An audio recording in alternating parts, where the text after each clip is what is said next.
Et salut à tous, bonsoir et bienvenue sur PS Channel.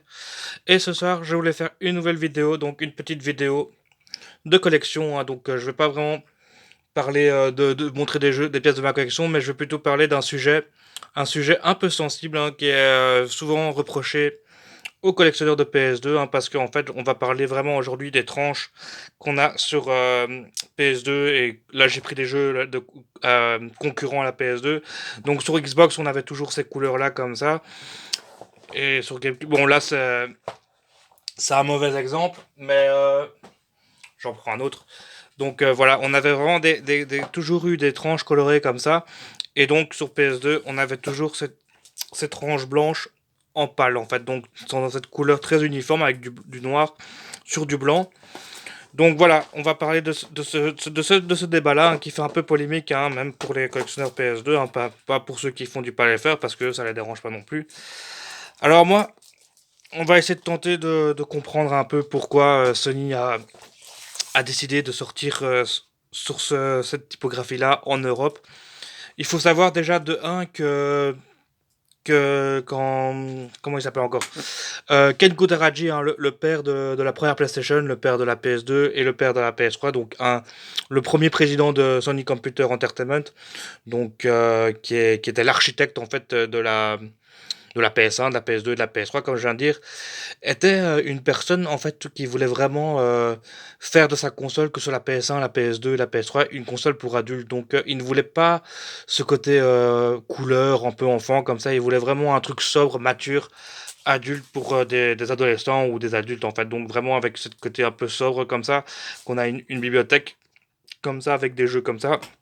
Donc nous, on nous reproche souvent, hein, pour les collections PS2, que ça sert à rien de collectionner PS2 parce que c'est moche, les tranches blanches comme ça. Bon, moi, je suis pas tout à fait d'accord avec ça parce que, en fait, pour moi, ça va paraître un peu débile ce que je dis, mais c'est qu'on ne juge pas un livre par rapport à sa couverture, hein. Donc c'est pour ça que pour moi, cet argument-là, juste pour dire que c'est pas beau dans une collection, ça c'est un argument qui passe pas pour moi vraiment. Mais parce qu'on doit s'intéresser au jeu, hein. Ok, il y a beaucoup de jeux qui sont pas terribles sur PS2, mais c'est le cas sur toutes les consoles. C'est juste que sur PS2, on le fait remarquer plus parce que la bibliothèque, le catalogue PS2 est beaucoup plus grand, donc on a l'impression qu'on a beaucoup plus. Mais en fait, c'est pas qu'il y en a plus, c'est juste proportionnel par rapport au nombre de jeux qui sont sortis. Donc ça, je l'avais déjà dit. Mais donc, on a plus de jeux bien, on a plus de jeux moyens et on a plus de mauvais jeux. C'est comme ça que ça marche.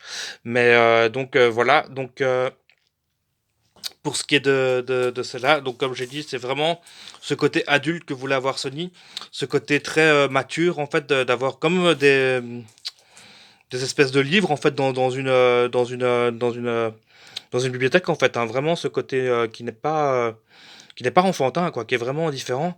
Et donc, pour la zone pâle, ils ont tranché dans l'air, hein. Donc ils ont laissé le choix, évidemment. Enfin non, Sony Japon voulait qu'on soit tous dans cette registre-là pour vraiment pour se démarquer face à la concurrence en faisant un truc beaucoup plus sobre, beaucoup plus mature. Et donc, ça n'a pas été accepté par tout le monde. Pour Sony Europe, hein, donc dans la zone pâle, il n'y a pas de souci, ça, ils ont vraiment fait comme au Japon. Mais vous allez voir qu'au Japon, ils ont un peu changé d'avis par après, puisqu'ils ont quand même fait d'autres formats par après, donc je vais vous montrer, hein. Donc, par contre, chez nos amis américains, donc dans les pays nord-américains, en fait, hein, donc ça c'était impossible. Eux, ils ont gardé leur couleur, leur belle couleur comme ça. Donc voilà, hein, entre les deux, il n'y a pas photo, c'est quand même plus sympa. Les tranches US que les tranches européennes, hein, on va pas se mentir, hein, mais bon voilà, c'est parce que Sony Computer Entertainment America, eux, se sont battus, et c'est non, parce qu'en fait, vous voyez, en Amérique, ils ont allez, ils apportent une grosse importance au marketing, et ils savent très bien qu'en mettant des couleurs comme ça va beaucoup plus attirer. Et là, comme Sony avait cette vision-là, en Europe, ils ont suivi comme ça, mais par contre, en Amérique, ils n'ont pas du tout fait comme ça. Ils ont fait comme Nintendo, comme les autres, en fait, hein. Ils ont fait un marketing beaucoup plus coloré. Donc voilà, donc si vous voulez collectionner aussi des belles tranches PS2, ça existe aussi, hein, mais il faudra passer sur la collection US. Donc ici j'ai un autre exemple, hein, ça reste léger, hein, mais en fait en gros en US il y a tout le temps des couleurs sur le côté. Par contre en pâle ce sera toujours du blanc comme ça. Autre chose que je voulais montrer par rapport à d'autres tranches aussi, par exemple, je voulais comparer un peu les versions Great Hits et les versions Platinum. Alors là, franchement, il y a pas photo, hein. Est-ce que vous préférez vraiment une version Platinum qui prend quand même tout un rectangle sur le côté comme ça et que votre image est un peu plus petite et qui a la grosse mention Platinum en dessous, ou vous préférez juste avoir le Great Hits ici? Et pour les tranches, c'est encore pire, hein. Là, c'est encore pire, hein. Là, c'est vrai que gris sur gris noir comme ça, enfin franchement là, c'est vrai que c'est pas hyper beau, mais bon voilà, vous avez le jeu moins cher, donc c'est quand même cool qu'ils ont fait une gamme comme ça. Donc on va pas critiquer ça. Mais c'est vrai que esthétiquement, c'est pas. Moi je préfère encore le blanc qu'il y a sur les pales normales que celui-là, quoi.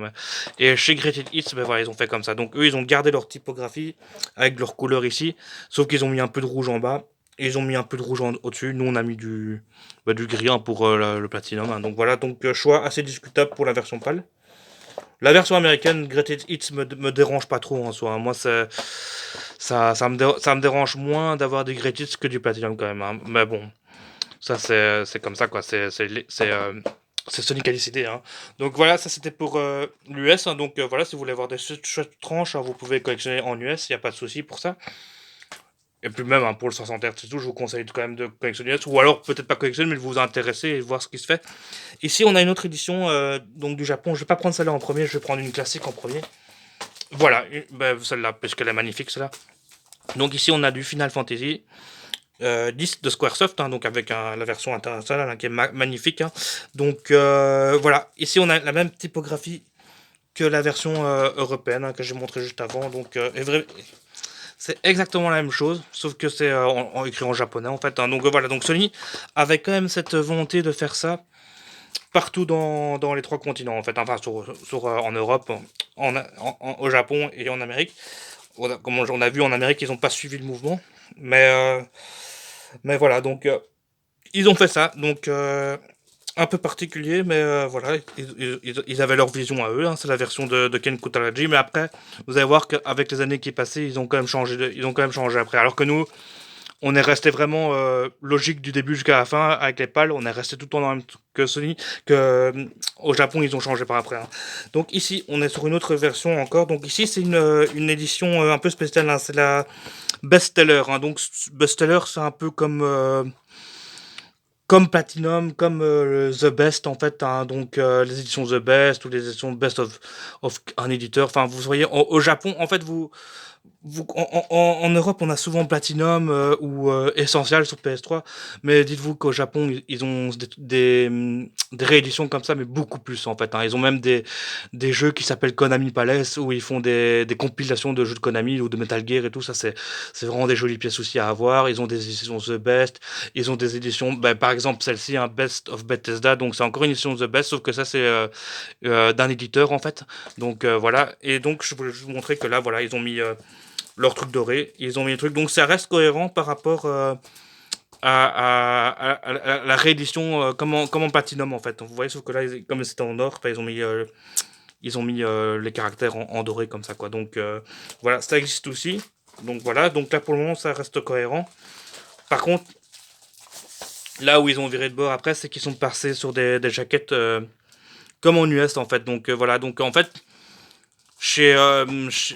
quand vous collectionnez les jeux japonais, vous avez le choix en fait. Vous avez vraiment les deux signes différents qui sont proposés. Donc ça, c'est assez cool, hein. Donc c'est pour ça que la collection japonaise, enfin, sauf si vous voulez que des couleurs, vous prenez de l'US. Si vous voulez des blanches, vous prenez des pâles. Et si vous voulez vraiment de l'exotique, vous voulez voir un peu de tout, vous allez sur le Jap, où là vous serez servi parce qu'il existe les jeux dans plusieurs versions différentes comme ça en fait. Donc voilà, assez sympa. Et là j'en ai pris un autre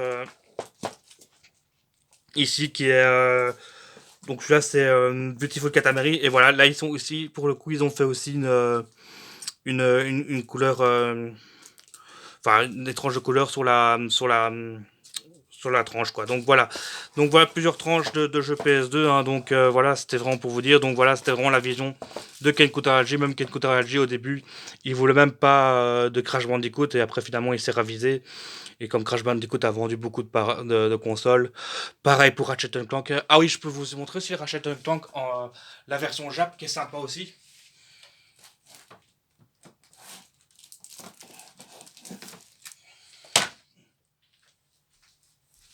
Et si vous voyez, on est sur deux jeux japonais aussi. Donc là, on a cette couleur-là. Et ben voilà, ils ont pris la même couleur ici sur le côté. Donc ça, c'est le jeu Mister Mosquito 2 en fait. Hein. C'est le jeu où vous incarnez le moustique. Moi, je cherche le premier qui est sorti en PAL et qui existe en PAL FR que j'aimerais bien avoir aussi. Hein. Je l'avais montré dans ma vidéo Target. Et vous avez aussi une belle tranche pour Ratchet Clank en fait. Voilà, donc pour des jeux comme ça, ils ont fait plus des... Bah, c'est un peu logique en fait. Hein. Pour les jeux un peu plus... je vais pas dire enfantin parce que Bully n'est pas enfantin, il est quand même pour les adultes, enfin pour les adolescents. Mais voilà, ils ont fait des efforts sur les tranches pour certains jeux. Donc voilà pour cette petite vidéo sur les tranches. Hein. Donc voilà, j'espère que dites-moi votre avis. Hein, qu'est-ce que vous préférez comme tranche? À moi, clairement pour les tranches, j'ai quand même une préférence pour l'US parce que j'aime bien les couleurs. Et ouais, pour, vous voyez les couleurs comme ça. Enfin, on dit souvent que ça c'est le pire pour moi, mais pour moi ça va. Enfin, faut pas non plus exagérer. C'est pas moche non plus quoi. C'est juste uniforme, c'est sobre, c'est plus sobre, c'est plus adulte, c'est plus mature, voilà. Donc et puis comme j'ai dit, il faut pas juger un livre à sa couverture, ça n'a aucun sens de faire ça, ou de critiquer les collectionneurs PS2 pour ça. Mais de toute façon, les collectionneurs PS2 qui font du PAL FR ou du PAL Europe, ils n'ont pas eu le choix. Hein. Dites-vous que c'était une volonté de Sony Europe de faire que des trucs comme ça et que les autres Sony dans les autres pays ont décidé, enfin surtout en Amérique, a dit non, on va pas faire ça, voilà. Donc c'est pas de la faute des collectionneurs non plus, quoi. Donc voilà, dites-moi quelle est votre préférence hein, par rapport à chaque tranche sur la PS2. Donc ce sera tout pour cette vidéo. Merci beaucoup. À la prochaine.